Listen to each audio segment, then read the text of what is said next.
What's going on, y'all? Machiavelli Mills TV. Y'all hit that like button, hit the subscribe button. Hold on, y'all.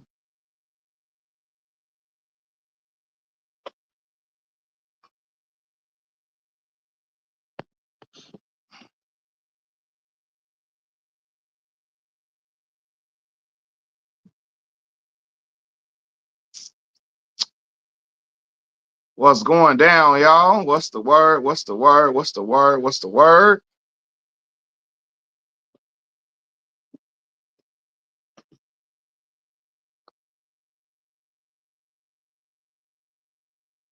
Hope everybody all good out here.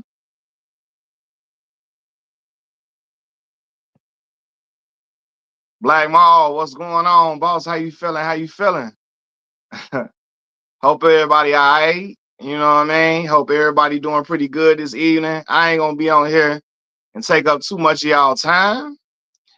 But I just wanted to make a video based upon a comment that was left in my most recent video discussing Tekashi 6ix9ine and his usage of the N-word and all of that. And yeah, I did see the Wizards just got Ice Tray. They definitely I definitely just saw the Wizards just pulled that trade off, you know. They got CJ McCollum up out of there. So yeah, we gonna see how that work out. Atlanta been trying to move off of him for a little minute all season. So yeah.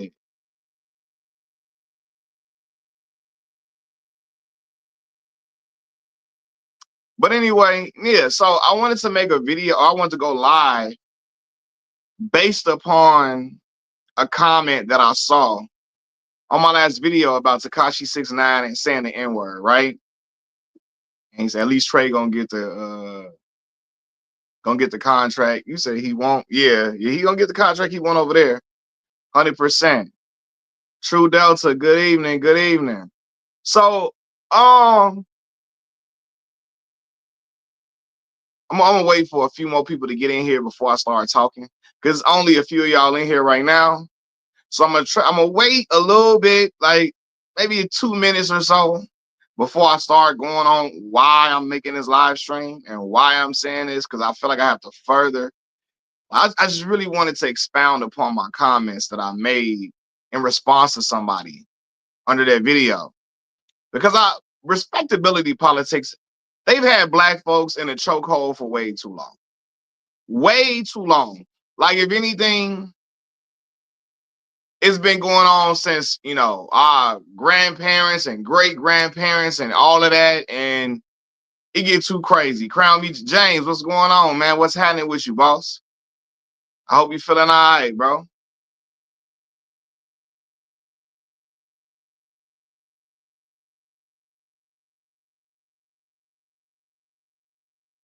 But yeah, respectability politics they've had black folks in the chokehold for way too long, and it's gotten us nowhere. Absolutely nowhere as a people. And we have got to understand that respectability politics does not change. Like, being upright does not change the mind of racists. It does not. It does not win them over. And then they said, what are respectability politics? Danny, that's a great question. Respectability politics is this idea. Let me give you an example.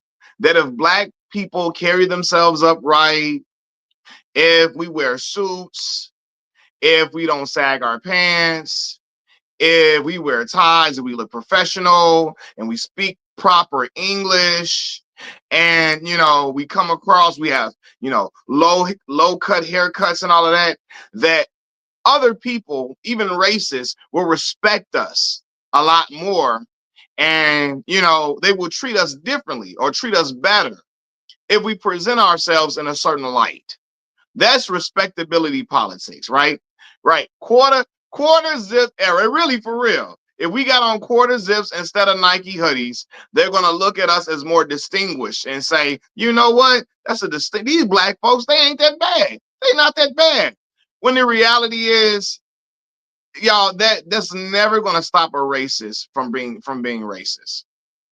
It's never that is never gonna change their mind. We can never, yeah, we can never win them over. And that's something like in our ancestors, our great grandparents, grandparents, or great great grandparents, during their time, fresh out of Jim Crow America and fresh off of slavery, Black folks had this mindset that if we present ourselves in this certain image, then they would come to see that we're productive members of society, and then they would value us in a different way. They would treat us differently. They would look at us with a different light in their eye. No, that's not a thing, right? And the reason why I'm making this video is because when I talked about Tekashi 6ix9ine saying the N-word, a young lady commented and she said, if Black folks start, treating each other better, if we start respecting ourselves, then other people will start, they will respect us because they see that we got respect for each other. Other people will respect us if they see that we carry ourselves with respect, and we respect each other, right? I'm butchering how she said it, but that is along the lines of what she said. And I responded, nah, it doesn't matter. Like, none of that matters. We in the civil rights era, Black folks were wearing suits and ties. Black families, like, it was two-parent households. Black people were chasing education. Black folks were, esteemed and all of that, right? And during that era, Martin Luther King Jr. was assassinated. Malcolm X was assassinated. Fred Hampton was assassinated. Medgar Evers was assassinated. All these Black people were getting killed left and right. Even during a time where it was like we were our most respectable selves, right? So what made people think that if those individuals were assassinated, that somehow, and now if we try to dress up and all that, we're going to be more respected and all that? No, that's not going to be a thing. Winning races over, no. They feel how they feel about you, regardless of how you dress. That is an excuse a lot of them use to get that racist shit off. Oh, if you carry yourself a certain way, what kind of way you talk and how the way you treat each other. That's BS. Because in their own population, in their own ethnic groups, a lot of the racists, they have all different type of degenerates in their ethnic group. Do you think that for some way, if we were to say, treat them crazy and say, well, look at how some of the trailer park people treat each other, right? They would never say, oh, we understand. They would say, how can you judge us based upon some lowly individuals, in our ethnic group? They would look at us like we crazy. If we ever said, man, look, or not, better yet, if we say, let's just say we came with animosity towards everybody that was white based upon what had happened to our people historically. If we came with this animosity towards every white person, they would look at us and say, how can you judge us like that when it's not all of us?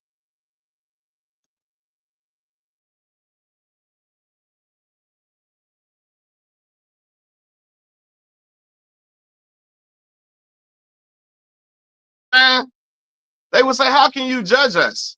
If we judge them based upon how our ancestors was treated and all of that, and say, man, I don't want to mess with nobody that's white, we would be looked at as crazy. They would say, no, you can't do that. You can't judge all the actions of a few and put that on all of us, right? So how can they say, well, we see a few of you got your pants sagging, and and you're saying the N-word and all that. Well, how do you expect us to respect you? Like, come on. And we can't be gullible enough to believe that. There are certain things that we gotta say, nah, bro, that don't got nothing to do with why you're racist. Cause you see some Black people acting degenerate. Come on, man. He said, Black Maul say, watch that scene in Django when Calvin Candy talks to Jamie about being an exceptional N-word. That scene sums up how they look at us, even when we play the game. Yeah, you can play the game all you want to. You can walk straight narrow line and all of that. But at the end of the day, you are expendable, even within that environment, right? Even the people that they use as tokens. One thing go wrong, somebody got to get sacrificed and get thrown on the fire. Your ass is getting thrown on that fire, regardless, right? So all of that, we can talk proper. We can stop using certain slang. We can stop, we can dress, excuse me, like we're the most preppy people around. And it's not going to change nothing. It's not going to change nothing. I'm looking at the comments right now.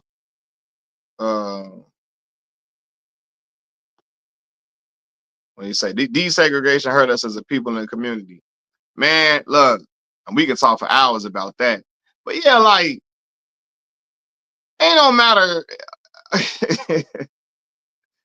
Like I said, man, racists, they are who they are. They are who they are.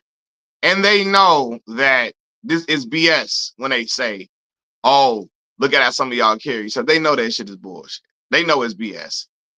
They just use that as a way to get off their racism. So we got to stop thinking like that. And again, it made me upset because I always remember, man. And a lot of my people don't like when I mention this because Bill Cosby has done a lot of the media that he created has done a lot for black folks and a lot for the image, you know what I'm saying, of black people, and how he presented us on television, I feel like was exemplary without question. But you can see that the way, like, how he was taught, you can see it through that pound cake speech he made, right? Pull up your pants, exactly. The pull up your pants tour. Telling black folks pull up their pants, and why y'all name y'all kids these names like that? You're naming them these crazy names and all of that. Telling black folks y'all better raise y'all kids better, and it was white folks in that crowd too, clapping it up, doing all of that, playing a respectability politics game, not knowing this is harmful to black folks. In that very same in that speech that he made, Bill Cosby, he talked about a young boy stealing some, like if a boy steals some pound cake and the police take his life. Bill Cosby said, basically, the boy shouldn't have been stealing.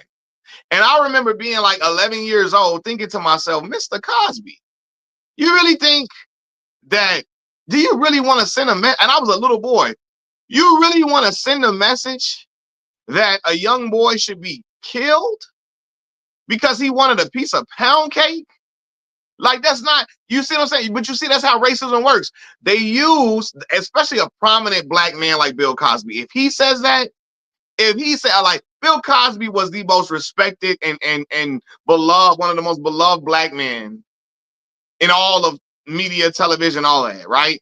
He was the high of the high on the totem pole of respectable black men. If they can get him to believe that if a young black boy takes a piece of pound cake, he should be eliminated off this earth because he shouldn't have been stealing. What does that say for everybody else? Like, what, to make us feel like everything we do it should be punishable by death in an instance, like, you know what I mean? And I know I'm not wording it the right way, but y'all get what I'm saying, right? And Charlie X say that's what actually started the domino effect that put him away, because Hannibal Buress was responding to that. And Hannibal Buress, he's from Chicago. And that's crazy. I didn't even know he was responding to that whole type when he said what he said and put the magnifying glass on certain charges that Bill Cosby had. I didn't even know it was in response to that pound cake tour that he did, right? And so, like, but that shows you how much black folks have been indoctrinated to live by respectability politics. You know what I mean? We've been indoctrinated to believe that, and somehow, some way, it is our fault. It's our fault that people are racist. Because that's what respectability politics is. For real. This notion that it is our fault as black people that other folks are racist. Somehow, some way, it's on us that, that people have this disdain for us. This whole black fatigue BS. You see what I'm saying? Even when you got black folks, black YouTubers out here, riding that wave. Man, even other black people sick of black folks and all of that. Like, can you blame them? The Cartier family, the baby buck dancers, aka the Cartier family. When you got them out here basically saying, "Hey, man, can you blame these whites? Can you blame these people? Can you blame these people for Klan members?" They would never call the Klan the actual Klan, but they would say, they would call them just upstanding white men. Can you blame these white men for not wanting, or white people for not wanting to be around black people? Look how black people act. And I'm like, what? Black Mall said, Bill said my name personally. Names like Keisha and Jamal. You say, yeah, F Bill stepping. And I remember you told me that he said Jamal. And like Jamal, like what? He had the boy that was the young man on his show's name was Malcolm Jamal Warner. First name Malcolm, but middle name Jamal. He said Keisha Knight Williams was Rudy on the show. So what's wrong with those names? They were good enough, man. But anyway, he said Judge Joe Brown type ish. Yeah, I would have to say Charlie Kirk is not a racist. I wouldn't call him that. In my opinion, I would say he would just have a difference of opinion. That's it. I wouldn't call him a racist. I would just say we need to pull ourselves up by the bootstraps and learn how to be upstanding folks in society and stop being just ignorant a-holes. We need to stop being like that. That's what I would say. Hey, boy, said D said, yep, Bill Cosby was saying and doing the most during that pound cake speech, while at the same time using pills to grape women back in the day. Right. And that was my point, right? Because even in the pound cake speech, he always was telling black folks pull their pants up and all of that. And then we can look and say, well, Mr. Cosby, you should have been keeping your pants up. We should have been telling you pull your pants up too in that instance. You know what I'm saying? You need to be pulling your pants up too. But Dwayne Johnson say he got Carl Anthony Payne fired. Carl Anthony Payne is Cole from Martin, but he was Cockroach on the Cosby Show. You say he got him fired from the Cosby Show because he wouldn't cut his hair. Now, see, I didn't even know that.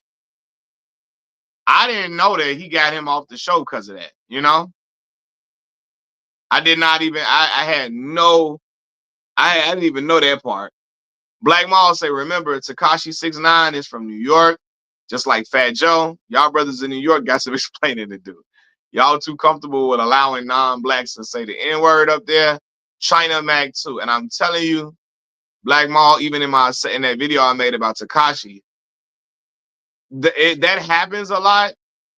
That happens a lot in places like New York, in places like California, in places like Texas. A lot of these places would be described as port cities or port states, where immigrants come in and they live directly in communities with black people. And black folks have this thing where they start, black folks, we are so loving and accepting. We start saying that everybody is us, right? Oh, they want us. They want us. They want us. They want us. They start looking at everybody that they grew up with as one of us. But I'll tell y'all, that rears its ugly head when black folks look for an alliance and we look for allies in our fight for against a lot of injustices. And we look around and see people are not standing with us at all the way we think, even though we've grown up with them in our neighborhoods, we've embraced them and had them around us and we love them and all of that. And when it's time for black folks to need allies in certain fights, they sit and tell us, I know Black Poppy. I Dominican. I know Black Poppy. I'm Puerto Rican. All right. I'm not black. I am from the Isle of Samoa. That's what California to be going on. You know what I mean? I'm not Black Poppy. I'm Filipino. I'm not black. You know, so that is the issue right there, you know, and that's what I always said. Like, don't get me wrong, I'm never gonna sit on here and act like it's not Hispanics that say the N-word in Chicago, because there are Hispanics that say the N-word up here for real.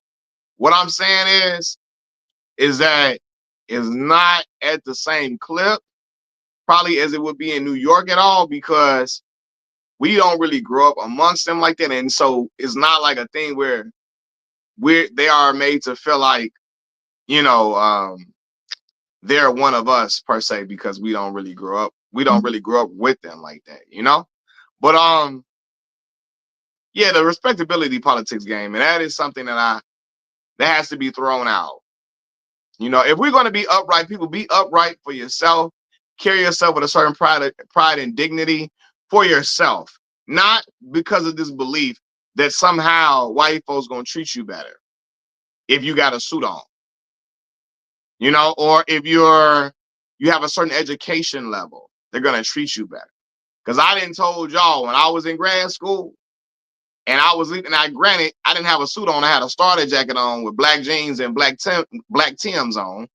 I was living in graduate housing when I was in grad school.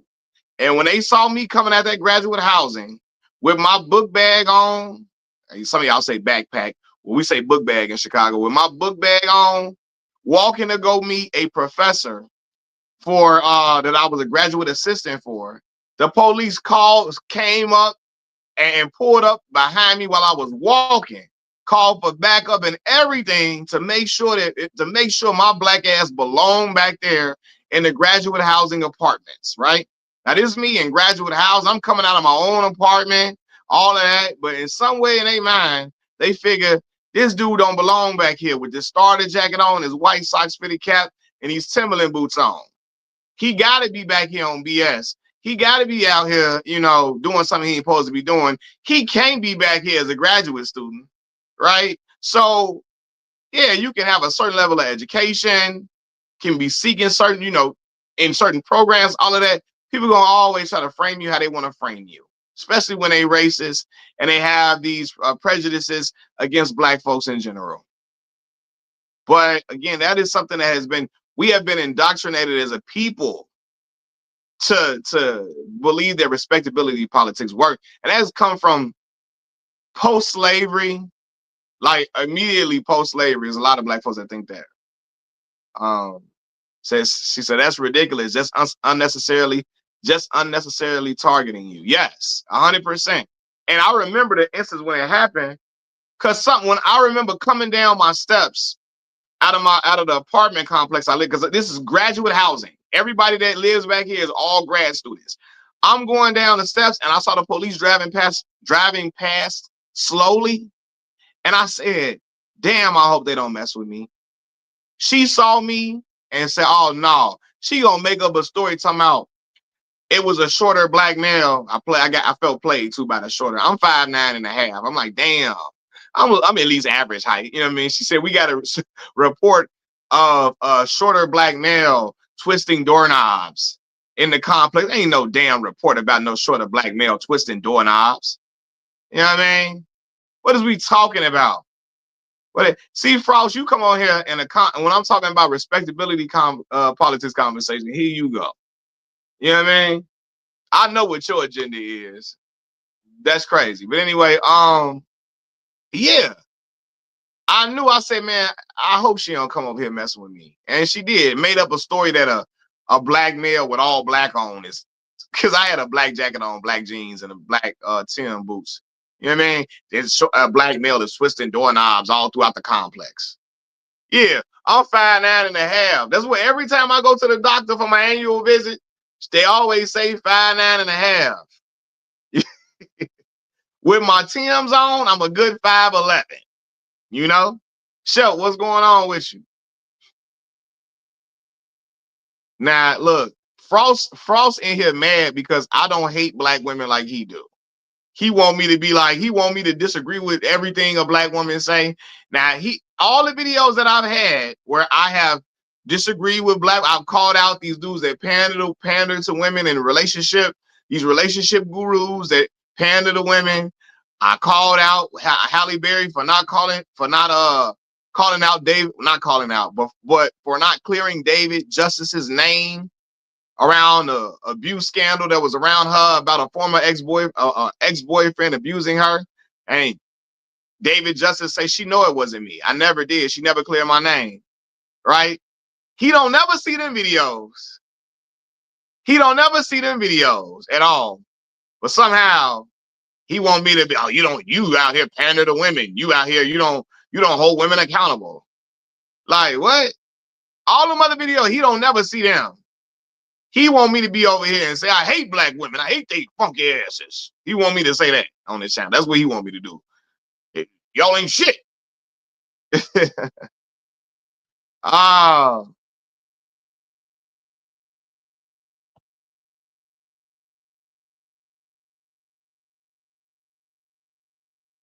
Oh yeah, you got to go. Hold on. Yeah. He got to go. I see what he on right there. You know what I mean?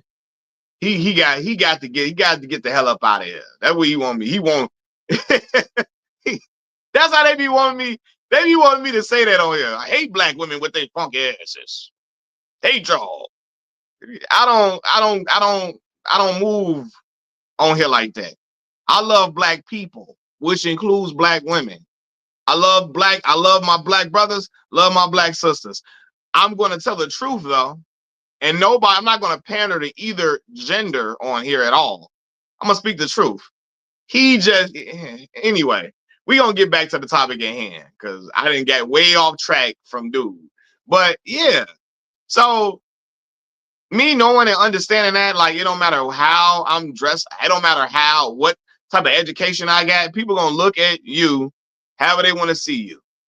However they want to see you. You know? In your Judge Joe Brown voice. I wouldn't call him a racist. I would just say he had a difference of opinion. You know, all these black women, I hate them. They ain't shit. They need to burn in hell, as far as I'm concerned. Especially the single mothers. That's how they be. That's the quickest way to blow up on YouTube. Like he said, that is the quickest way for you to blow up on YouTube is to talk like that. But yeah, the brother, he on the wrong channel. Like, what did we think I'm finna be on here talking? That's the type of channel he like. One of them but anyway though, he said hit Judge Joe Brown voice.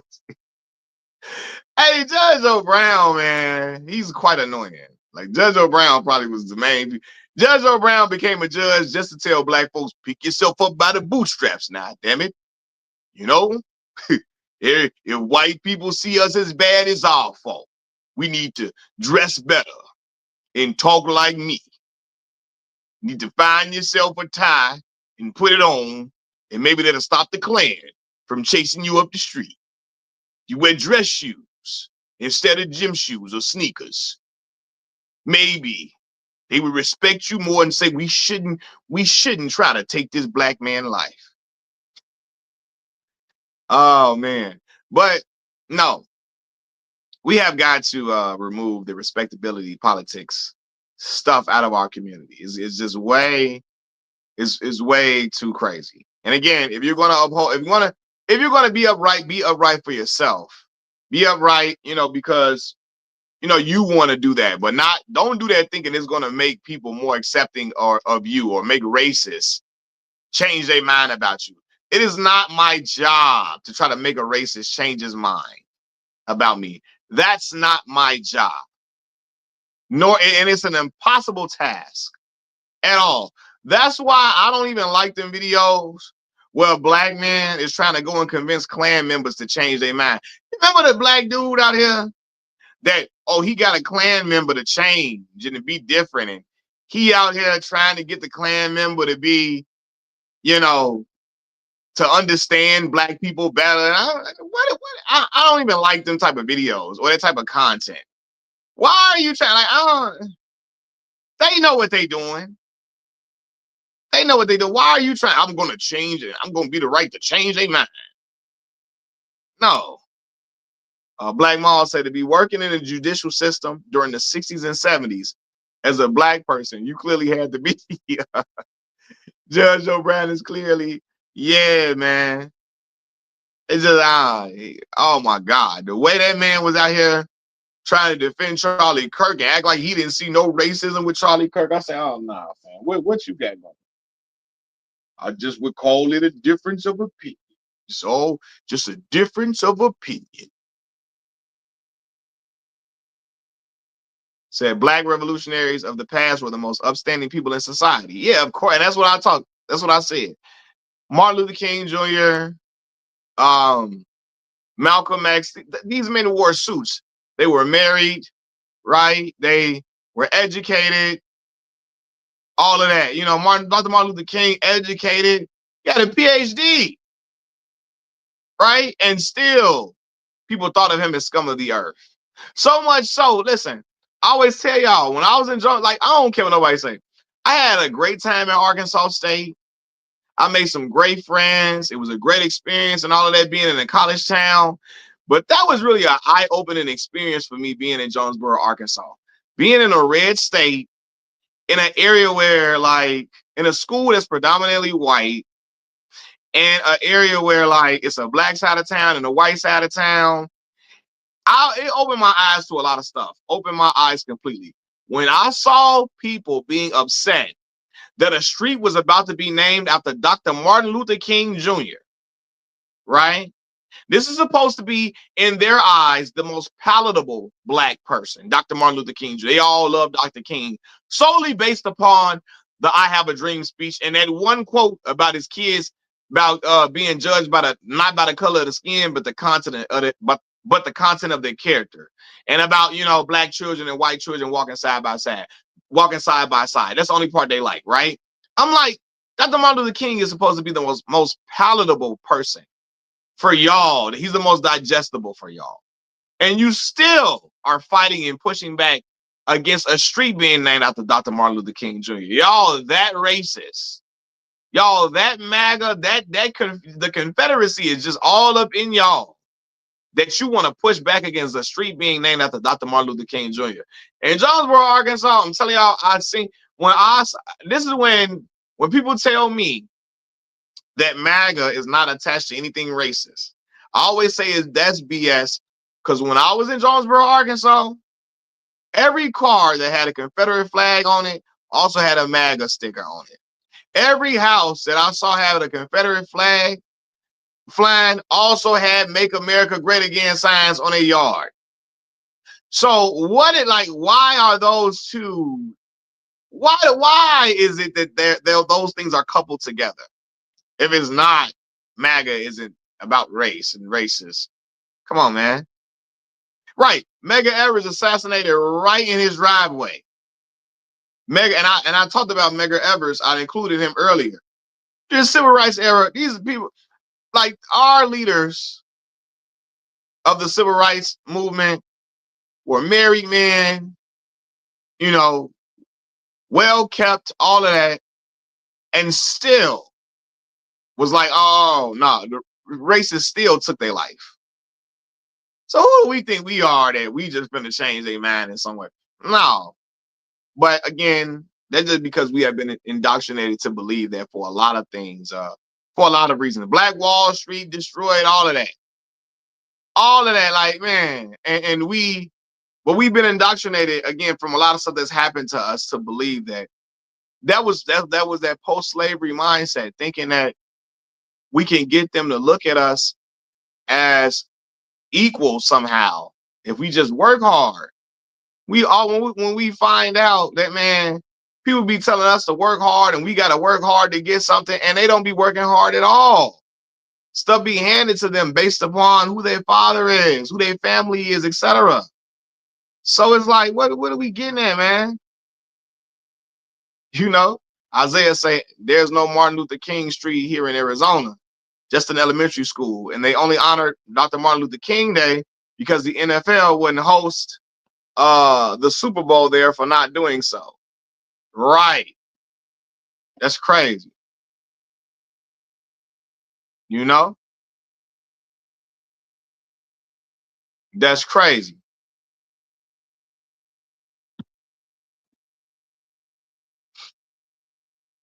But yeah, man. I just had to respond to the young lady that said that. Like, we carry ourselves a certain way. Other people can look at us and be like, "Yo, if they like we carry ourselves a certain way, they gonna say, oh, we gotta look at them differently because look how they treating each other, man. Get out of here, bro. That's the furthest from the truth." The Public Enemy had a song talking about Arizona. It's the furthest from the truth. But man, y'all had me really. I went on a whole little thing too because I talked about Bill Cosby and all of that. And there have been certain instances in my life, y'all, and I can remember them clearly where I questioned things. And I probably was too young to even like have the knowledge to and people might think I'm lying when I say these things. There are certain instances in my life where something struck me and I said, I don't think this is okay. I don't think this right. Right? Charlie X says we're held to some unrealistic standard of not committing any crime. And facts. In order for black folks to get respect, we can't commit no crime. Nobody in our ethnicity. If anybody in our ethnicity commits any crime, all the hate against our people is justified. When white folks got all type of criminals in they community as well, all type of criminals of the worst standard, of the worst degree, right? But they don't want nobody saying you should judge us based upon the actions of this person who was an axe murderer. You know what I mean? Like, but we are as a black people, as a people, we're not supposed to have anybody committing crime in our ethnic group, because if we do, that is an indictment against all of us as a whole, our community as a whole, which is horrible. MC, I appreciate the donation.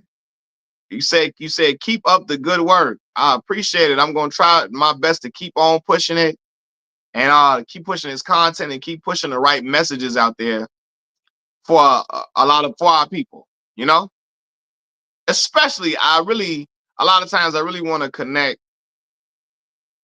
with I hope these messages resonate with the youth, because when you're young, you're very impressionable, and there are a lot of the wrong people on YouTube who are popular. People like the Cartier family, people like Aquarius Wave, people like the Hodge twins, people like Brandon Tatum, Officer Tatum, people like um Stevie Knight of the Ku Klux Klan. You know, a lot of wrong people are out here having a big following, and there are young people who follow them, and I have to try to reverse that as best as possible. You know, hold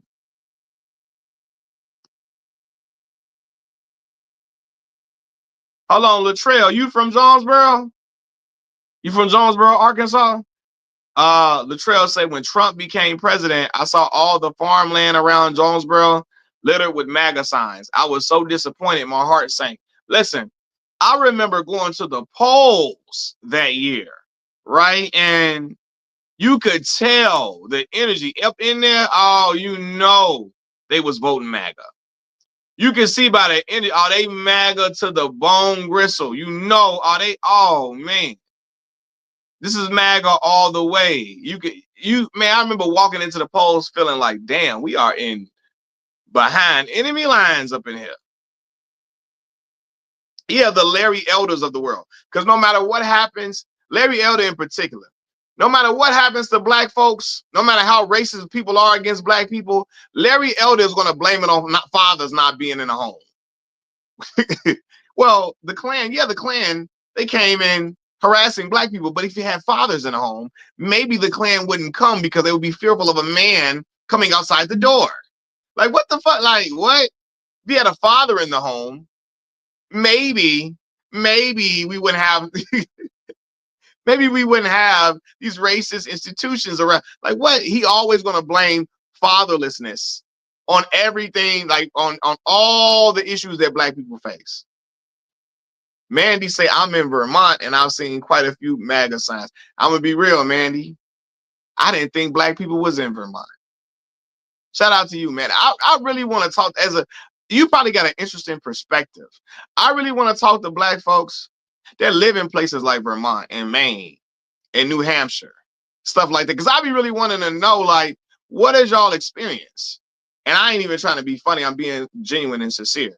Like, I be wanting to know what y'all experience in places like that where it's obviously not a lot of black folks.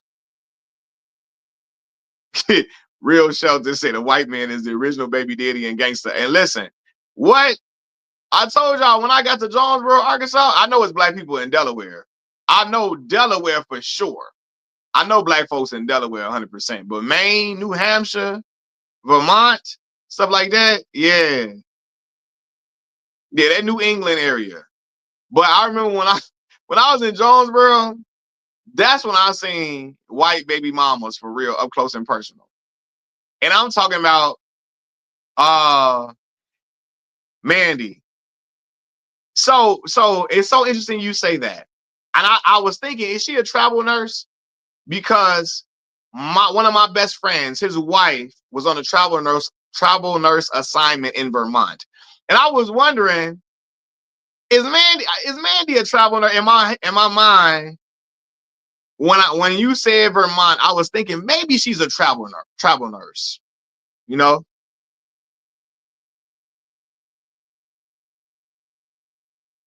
The kids say Terrence Crawford is from Omaha. I didn't know Brothers was in Omaha too. Now, Malcolm X is from Omaha, Nebraska, originally, right? Now I'm gonna tell y'all when I knew black people was in Omaha. At Mississippi Valley State University, my undergrad, where I got my bachelor's, there was a group of black folks that was from Omaha, Nebraska. One friend of mine in particular, named Lyric, she sung the national anthem at one of Terrence Crawford's earlier fights. Like Terrence was a name at this point, but I think he was still at 135, maybe 140, fighting at 140.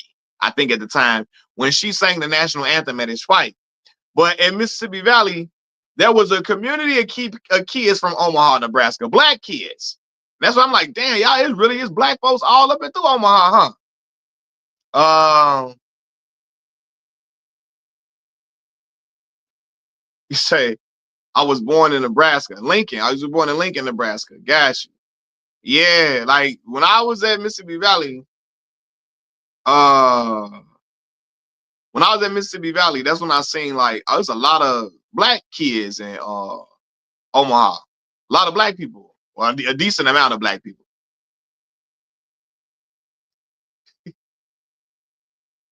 White girls in Jonesboro getting hit by the ASU Indian football players. Man, what? I know Latrell, I know you was around A-State a while ago. That's when A-State was still the Indians and not the Red Wolves.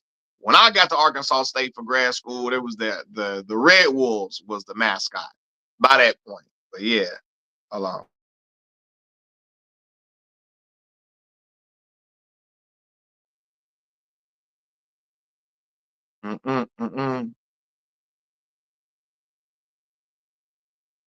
But yeah, man, it's very interesting.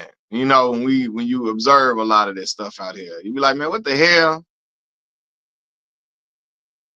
There was a well-known shooting in Jonesboro years ago as well. Was it in Arkansas, Jonesboro?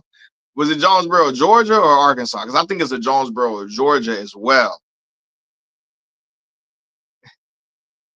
D says there's black people in North Dakota, but they're mainly in the city called Fargo.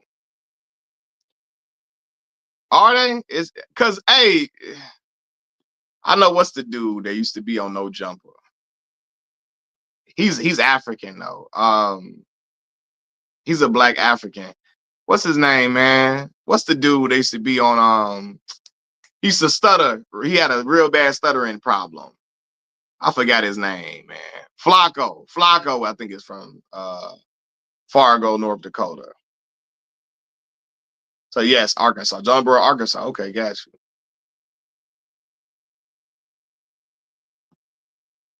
Yeah, Flocko. I think he's from Fargo.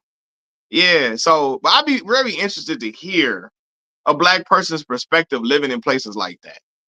Cause I promise y'all, can you imagine living in like North Dakota or like Vermont or Maine when Trayvon Martin happened, or when Barack Obama became president, or like when George Floyd happened?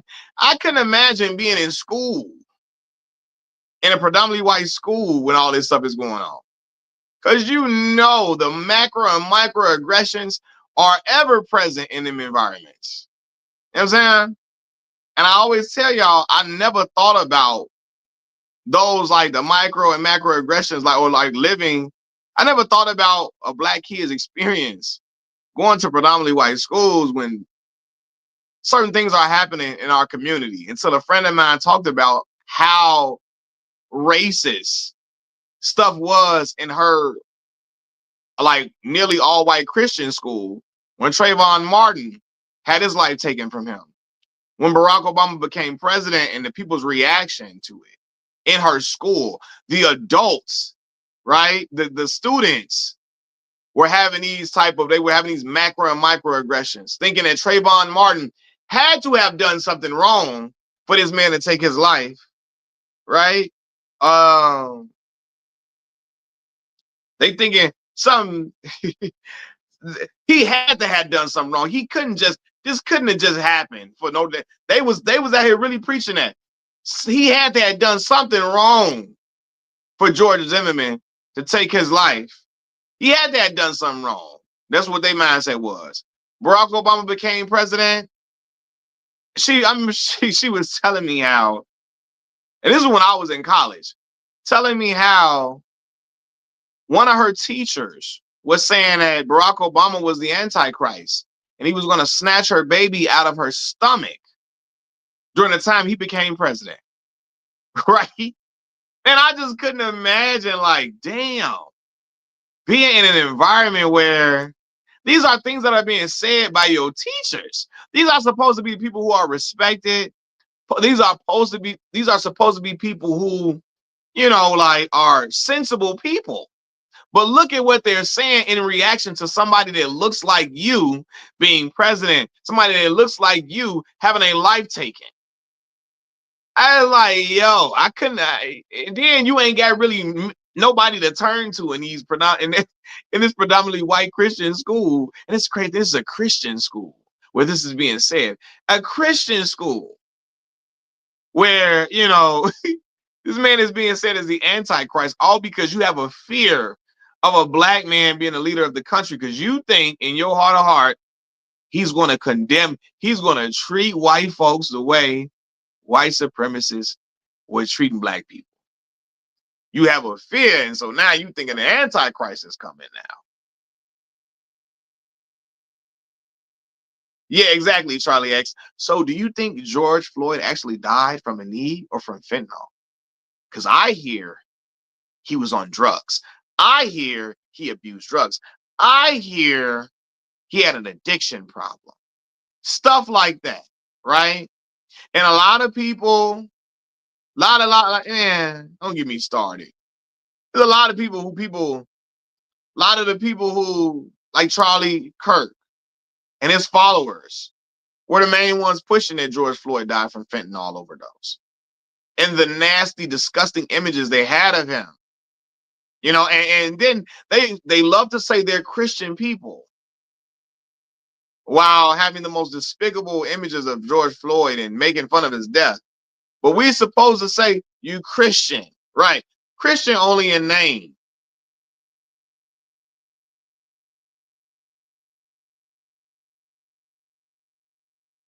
Sheldon say hate crimes went up under the first Obama term and Trump's first term. Absolutely. Always say we always say this. Donald Trump becoming president was an immediate response. It was a direct response to Barack Obama being the president for 2 terms. Like it was just like they wanted to make sure it would be the complete, like, oh no, we gotta have something complete opposite of this. They were so upset about that, calling Michelle Obama all type of monkeys and all of that. They wanted to make sure it was the complete opposite. of Barack Obama coming up in there. They want to make sure that was, they want to make sure that never happens again. So Donald Trump becoming president was an immediate response or reaction to Barack Obama being president for 2 terms. Yeah, Ahmaud Arbery, all of that, man. And that's why, like, I speak about my children often on here. My daughter went to a Black-owned private school. And I appreciate that my daughter was taught about systemic racism. You know what I mean? And injustices against Black folks and police brutality. Talking about Ahmaud Arbery and George Floyd and Sandra Bland and Philando Castile and all of those things. So yeah, man. Yeah, so-called getting their power back. That Donald Trump becoming president was them getting their power back, and the racists, white supremacists getting their power back somehow, some way. You know, but yeah, it was crazy times, man. I vividly remember all of that. So we have a Black-owned private school here in Selma as well. That's what's up, man. Um, I really my daughter's school she went to was it was really a dope school. She learned a lot, had a you know great grades, but not just great grades. She was at a great level across the board with her education, and I knew she was learning very well. And then even learning about systemic racism against our people and all of that. Like that's important for young kids to understand and know. You know. So yeah. So we are stuck here now. The Dems are gonna find their version of Trump to get the White House back. Yeah, it's like it's gonna make sure it's gonna be a thing where they're gonna always try to have the opposite. They're gonna try to make sure, or he said number 47 is literally checking off his bucket list. In 1993, there was an article that details inciting crime. Man, boy. When I say these times are it's very crazy. It's very crazy, man. And the way people think, I shake my head a lot. I find myself shaking my head a lot. A lot of what goes on in this country, and how the things that people believe, you know. But yeah, I really wanted to get on here and speak against this whole respectability politics thing. Latrell said, "I'm so glad to see an intelligent young Black man come out of ASU. I appreciate your channel." Oh man, that's love, man. I appreciate you. I appreciate you a ton. Like, yeah, like I ain't gonna lie. I always say I had a lot of great times at Arkansas State. I met a lot of great people. You know what I mean? That's why I got bonded with the Noops at. Um, I became a Noop at Arkansas State. So like, and I'm gonna say this: the brothers at A State, they was not for none of that. The Noops and all of that, like we was at a predominantly white school, but we was not for none of that BS, none whatsoever. And the talks that we would have, oh yeah, it was a lot of profound conversations. The right was pushing back against critical race theory for some time now. Oh yeah, all the way. Listen, just a simple fact that don't y'all find it crazy how in school, in our textbooks, they talked about the same Black folks over and over again during the civil rights movement, right? Martin Luther King, Rosa Parks, we hear about Harriet Tubman.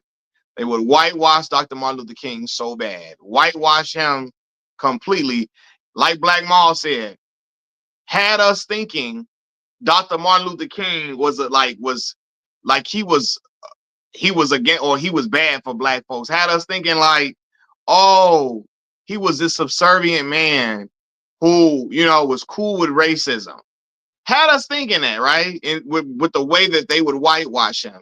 Had us thinking that Malcolm X was like he was bad. He was the bad one. he was the one you shouldn't be like. He was the one who was just way too radical. He was the one who was irrational. He was the one who was problematic. The school systems really had, the textbooks was really had teaching that. And so much so, we didn't even know nothing about Malcolm X. They would always just put him at a blurb at the end of the chapter, at the end of the at the end of the chapter in the textbook. They would say stuff like, there were other civil rights leaders around, like Malcolm X. Da, da, da, da. Never told us nothing about Malcolm X, what he fought for, what he stood for, nothing. Never gonna tell you nothing about Fred Hampton. Again, in my hometown, Chicago, Illinois, right? Never gonna tell nothing about that. Nothing about the Black Panther Party, nothing. Denmark VC, nothing. They're not gonna teach you none of that, right? So, and that's why I got on Kanye ass about slavery was a choice and all of that, and as if we didn't have black folks that was revolting and fighting back against slavery all the time, all the time.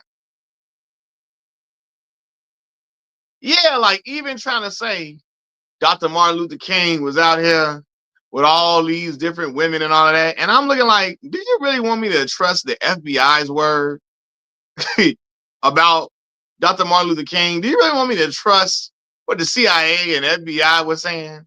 What? When we know the FBI was blatantly against black. Like, what? You think I'm gonna trust what they saying about him? I'm gonna run with what they were saying? Nah.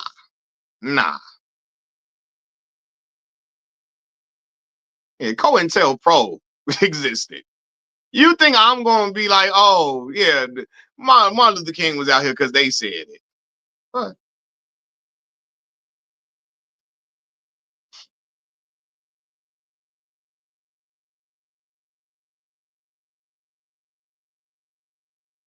So that's a whole other thing. I'm not taking a word for it about that shit. Yeah, now again, FBI, J. Edgar Hoover. There's always been this rumor that J. Edgar Hoover, he he was told to say the mafia and the Italian mafia and all of that, and that they didn't exist, right? He was threatening to say that they did not exist because they didn't they didn't want what he was afraid of, some pictures coming out of him allegedly being a cross-dresser, etc. So J. Edgar Hoover sat up here telling us, the mafia does not exist, all of that, when it was in their face, right? But then made the Black Panther Party public enemy number one in the country, all of that. Like, what? So right, don't even want you even thinking about revolution. The thought of it is despicable, but the Italian mafia is not a thing. It does not exist, according to him. There's no such thing as the mafia. I'm going to say it again. There's no such thing as La Cosa Nostra. What? Bro, you don't get that shit up out of here. How? What? We didn't. It was movies about it for a reason. Nobody was that creative to just make this up in their imagination. It was movies about it for a reason. Mafia members they was flaunting their wealth, walking around, right? Like, mafia tied all into boxing, all of that. Everybody knew it. J. Edgar Hoover sitting up in there saying they don't exist while painting while painting the Black Panther Party as the biggest enemy alive to America. Alive. Right. Labeling Dr. Martin Luther King Jr. the most dangerous man in America. All of that. Like, and that's why, and I always, y'all hear me say this on this channel a lot. Oftentimes I make it very clear that I don't like when black folks try to disrespect Martin Luther King Jr., right? I love that we love and uphold Malcolm X highly. Again, I was named after the man, right? I was named after Malcolm X. So I love that we hold him in high regard. But you don't have to, in order to praise Malcolm X, you got to trash Martin Luther King Jr. because there's this thought that he wanted there's this false notion that he wanted a proximity to whiteness. That's the furthest from the truth. Like I said, he argued for access for black people. If me and my wife on a road trip with the kids, my wife should be able to use the bathroom right here. I shouldn't have to go in behind the barn somewhere to use the bathroom. My kids shouldn't have to do that. If we hungry and we riding through an area, my family should be able to eat out of this diner right here and get some food out of here, right? If we're living in a certain part of town and you as a black person, you don't got a vehicle, you shouldn't have to walk. Your kids shouldn't have to walk 4 miles to go to a school when there's a school right in the community, right up the street. It's white kids that go there, and they're not allowed to go there because white kids in there. That should never be a thing. He was arguing for access. You know, look at Black Maul. I knew you was finna do that. We ain't gonna start having Michael Jordan and Kobe fans be tearing down. They tear down Braun to uplift Mike and Kobe too. But here we go. You know, so they didn't take him out for no. Exactly. They didn't take out Dr. Martin Luther King. If he was really a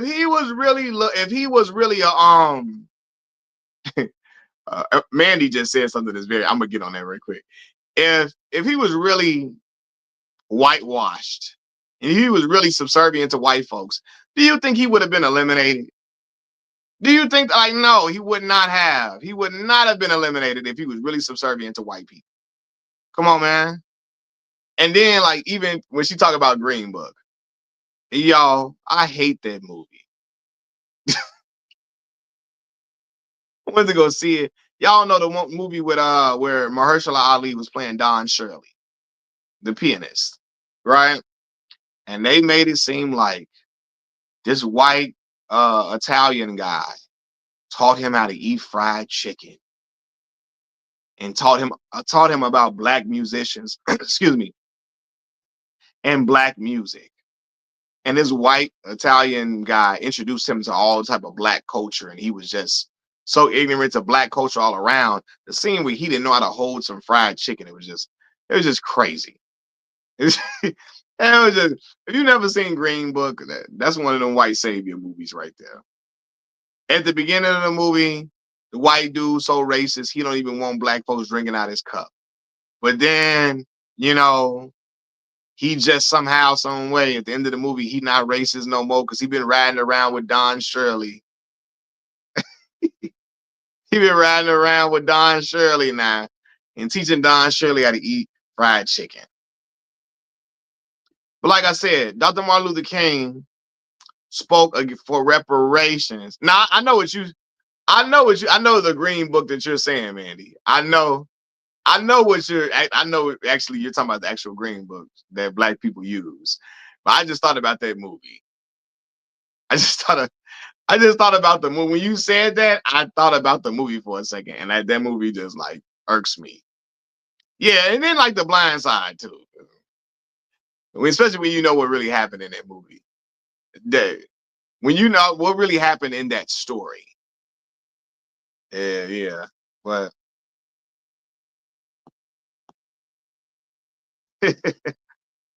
ah, it's that movie. Man, that's how I feel about Black Panther. Oh, it's a lot of people that don't like certain aspects of Black Panther. I love the movie, but I understand a certain gripes about having a CIA agent, a CIA operative, come in and you know that was Marvel doing, right? Ryan Coogler is not the type of individual that would have a CIA agent come in and play hero and savior in that aspect. You know that was Marvel pushing for that. That's just not like I don't see Ryan Coogler having the CIA agent come in and be the savior in this story about black folks in Africa, right? Like that's what we know how Africa's been robbed of their resources, etc. Anyway, but we can go on and on. But yeah, they had to make the movie somehow palatable for white folks so they can feel like, okay, we got somebody up in here that look like us, that's good. It's gonna try to help the black folks. That's what happens in a lot of these movies, right?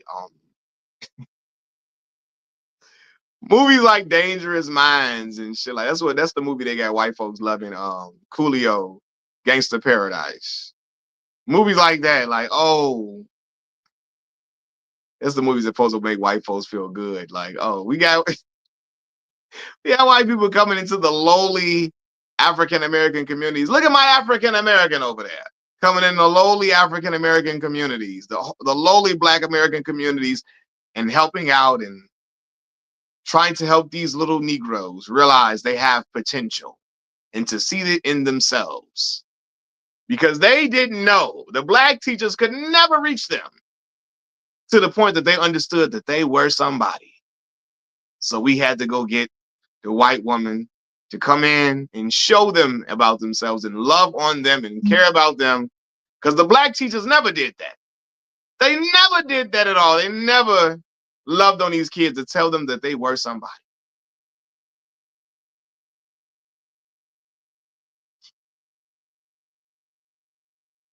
He said, didn't Michael B. Jordan get robbed by Timothy Chalamet? How you pronounce his name?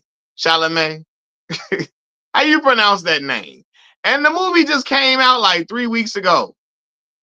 3 weeks ago. I used to say The Last Dance another. You know what? I used to love that movie for real.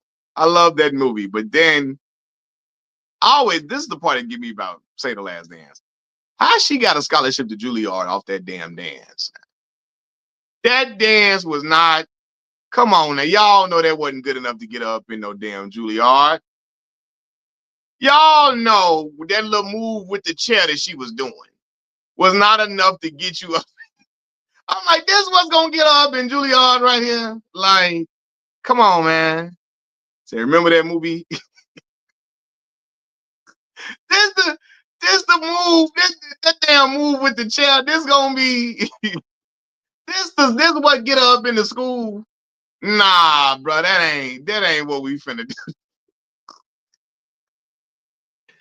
That ain't what they see. Oh, this she's doing this.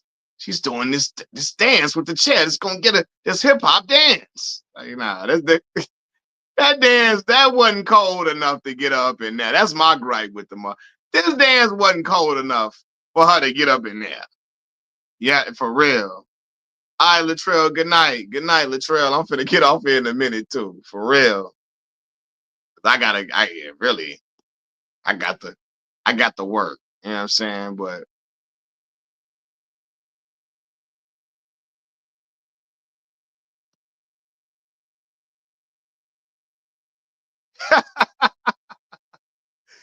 man, Mrs. Shannon, don't you know I come from the ghetto? I don't need you or this funky school. Cue troubled black youth walking away from white teacher with the lean in his step. Yeah, it's always, I ain't gonna be nothing. Nothing, man. But DeAndre, you are somebody. You are someone. I don't care what your mom says about you. I don't care about your absent father.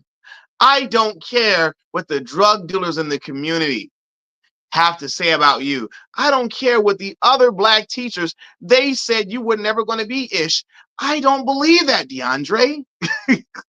I believe you're very smart. That's what the white savior movies do. And so none of the black teachers can ever never reach the black kids at all. It's always Hillary Swank them. They got a Michelle Pfeiffer them, Hillary Swank them come around and listen. What's another name? Leroy. Leroy, you are very smart. You just don't want to apply yourself. I don't care what your cracked out mama thinks. That was Sunset Park. Yeah, and y'all know I never seen Sunset Park, but I saw the premise of that. The woman wasn't even a coach. She didn't know nothing about basketball, but she get the black kids to come together to stop being troubled youth, and they teach her how to coach. And now she the great. I'm not saying. Let me say this, because I know some people that's white probably gonna watch this and think, Mac, you don't want no movie where white people are depicted as good. You don't want no black movies where white people are depicted as good. That's the furthest from the truth. What I'm saying is, I don't like no movies where it's just like the black kids are always just despicable, and the only person that they can only it's like the white people coming to the hood and doing them a favor, and they the only ones that under there can ever resonate with them and ever talk to them.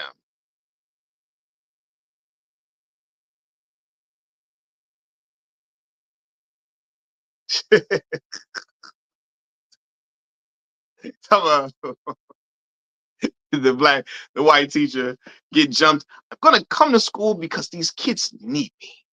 They need me because their mothers are all on crack cocaine. Their fathers are still gone, said the Green Mile. Hey, listen, and look, Shelton, I love Tom Hanks, one of my favorite actors, and I love the Green Mile. I cried. This like make you cry during the Green Mile.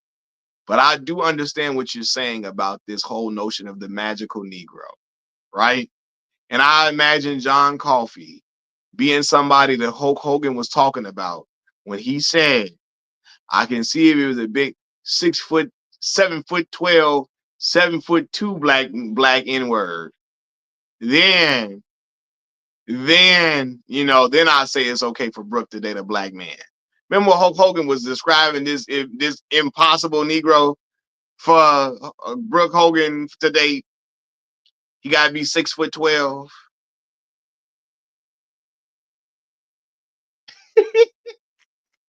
Hey, and the principal white person's boss is always some bald white dude who doesn't trust that those kids can be right. I don't trust those kids. You can never change them.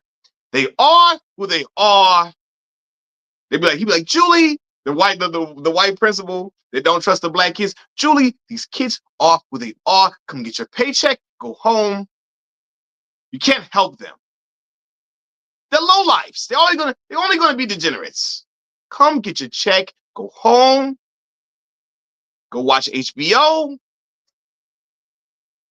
drink your Arnold Palmer tea, and live life. Don't take this work home, Julie. And then Julie says, no, but no, but no. I have to help little DeAndre. Yeah, Charlie X, you can't save them all, Julie. You can't do it. Hey, we out here playing, man. We out here playing. But everyone be going on in the movies, boy. What be going on? I gotta do a list of the top white savior films. That's what I'm gonna do next. I gotta do a list of the top of the top white savior films. I gotta do it because there's a lot of them out here, and I'll be like, boy. And as a kid, you love these movies, but as you get older, you realize, man, this was some problematic. This was some problematic media. This was problematic, man. That goes to the conversation I was having the other day, where like black folks got mad at me when I was talking about colorism undertones and Martin, and then people were like, why y'all going back and judging our old media of the past? And I'm like, hey, you can go back and realize there's certain media that we enjoyed. It was some problems in the media that was presented, right? Same way I can look at certain movies that I like that were white savior movies, and I go back and say, man, hell no. What is going on in this movie here? What is the overall messaging in this film? Cause it be, boy, it be something up in there, boy. You be like, hey. I knew Black Maul was gonna say hardball. I knew Black Maul was gonna say hardball. Not Keanu Reeves, not G baby. Coming to the Cabrini Green, teaching the black kids how to play baseball.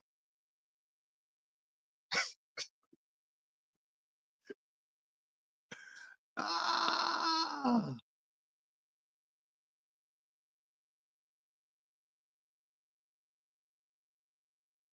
Coming to say to black kids, hey, the song was hard from Hardball though. Wayne's Pass. Hey, we all liked Hardball for sure.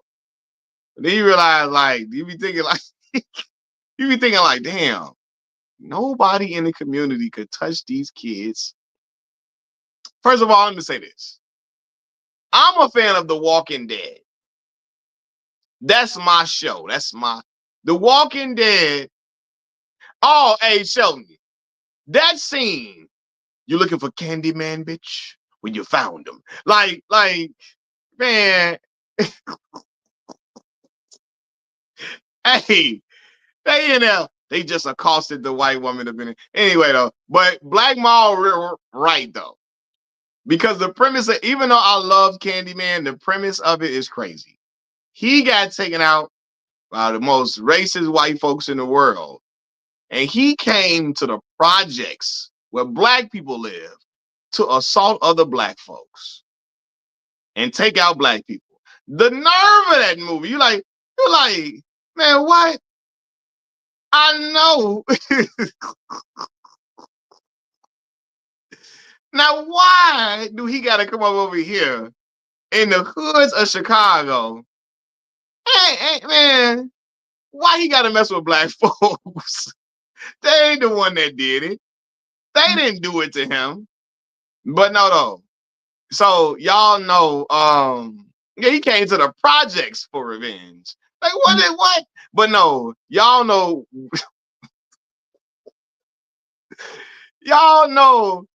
The Walking Dead. If y'all ever seen The Walking Dead, I love The Walking Dead. But the way they handled the black characters on that show is crazy. It's crazy, right? When you think about it, like the character of Morgan. So I ain't trying to spoil the show, but I'm gonna just give y'all a brief detail. Y'all know The Walking Dead is about a zombie apocalypse happening, right? So we meet a guy named Morgan at the beginning of the show. A black guy. The first episode, Morgan is a black man. He's held up in his house, not held up, but he's securing his house with his young son named Dwayne, right? And his wife has already turned into a zombie. And at some point during the series, his son passes away and he loses his mind, right? Morgan just becomes a savage. He just loses his mind. He's uncivilized now. And he's just full of rage. And he's just full of anger. And he want to attack everybody he sees. And then a white man meets him. And he puts Morgan in a cage and says, "You full of rage, man. We got to get it up out of you. I see the good in you. We got to get the good up out of you." And he civilizes Morgan. And Morgan leaves his old savage ways behind. And he becomes a better person who's afraid to take a life now because the white man has come and civilized him and got him out of that angry spirit where he was just such a ruthless savage. And I said, oh, man, oh, my God. Oh, my God. Then, hey, man. Oh, some of y'all ain't never watched The Walking Dead, but y'all, man, it's a lie. I can go on a whole little soliloquy about it. The John Q. He said, "What? Losing Isaiah is another way." That little black boy didn't even know he was black. Their white family was dead wrong for that. Halle Berry was the finest crackhead ever, by the way. So, Black Maul, are you saying if you would have seen Halle Berry on the street, you would have picked her up and took her home? Is that what you're saying, brother? Is that what you're saying to me? with that statement.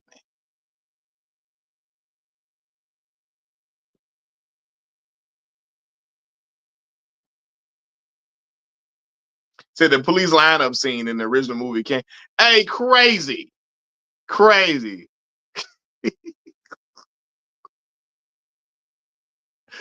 Ah! Said just, he said just like an N-word, just like a Negro. Forget the oppressors. We gonna get all the black folks up out of here. I'm like, that is right. The white folks the one that did him so dirty. He come around trying to get black folks up out of it. Come to the projects with none but black people living in. To come get black folks up out of here. What? Yeah, I ain't gonna lie, y'all. My mama had Monsters Ball on DVD back in the day. And I ain't gonna lie, I used to go to that little scene. Thank God for scene selection. I used to go to the make me feel good scene quite often. But as an adult, I recognize I don't like the imagery of Billy Bob Thornton doing this to Halle Berry now. And this is how she got to get her Oscar. I don't like this shit here. I don't like that, man. I don't like that. I don't. Crazy, man. But anyway, man, look. I've been on here for a little minute. I got to go. Thank y'all for joining me tonight. It's all love. I appreciate y'all. I wish I probably would have came on earlier, but it's all good. We got an hour and some change on here. I'm gonna holler at y'all tomorrow. Thank y'all for rocking with me. I'm gone. Peace.